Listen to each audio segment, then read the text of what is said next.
Hi, it's Richard Moore from ScottishHorseRacing.com, and we're down here at Kelso Racecourse with Richard Landale, the Managing Director of the course. Just going to look at a bit of Richard's history with racing and discuss the course itself. Now then, Richard, how are you? I'm very well. Lovely to see you, and thank you for coming. Absolute pleasure. The sun's coming out. I know, we're very lucky because we wouldn't have raced yesterday. No. We were confident earlier in the week, and then that frost came in yesterday, and we thought we were struggling.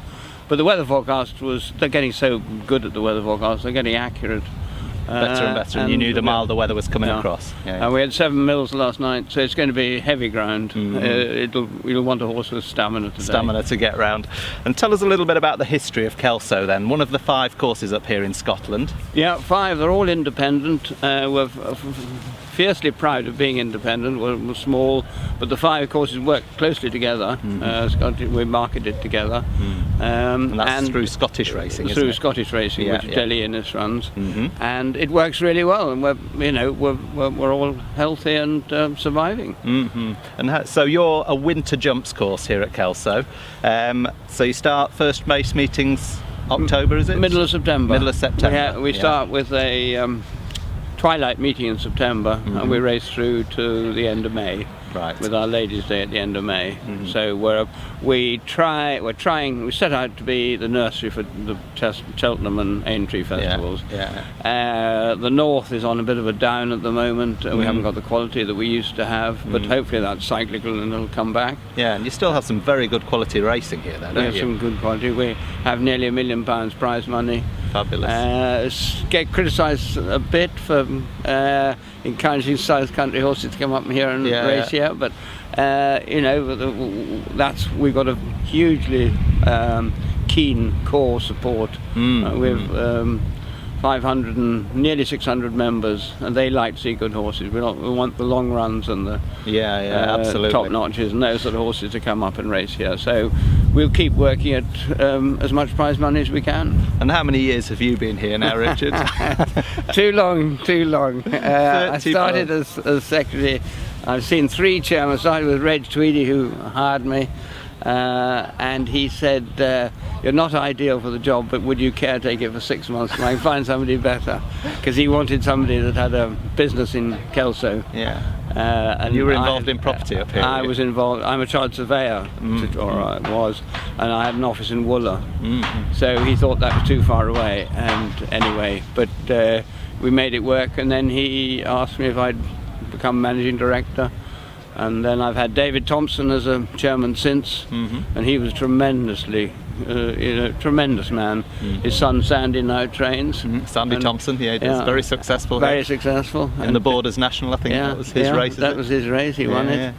So no, we're lucky. We've got great support here, and but we're a small Grade 1, Grade 3 track.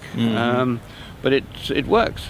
Absolutely, no, it doesn't. It always feels very friendly. I think you class yourself as the friendliest course in the country. We set out to try and be the friendliest course, and we set out to attract the corporate market because we knew we were never going to attract the numbers, big numbers, because we've only got 150,000 in our catchment 30-mile catchment, and most people have 1 million. So absolutely. It's not a level playing field. No, and you do very well. Like you say, you've got a very loyal support, very loyal support, haven't you?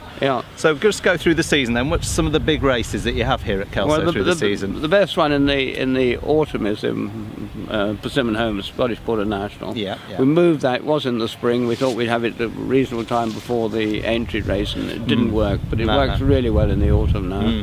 And then how many do you get in that? Fairly big fields, are they? We get a big field in it, unless you get a really good horse, frightens them off. But we had a full field this year, and it stayed. The English trainers support that well as well. They do.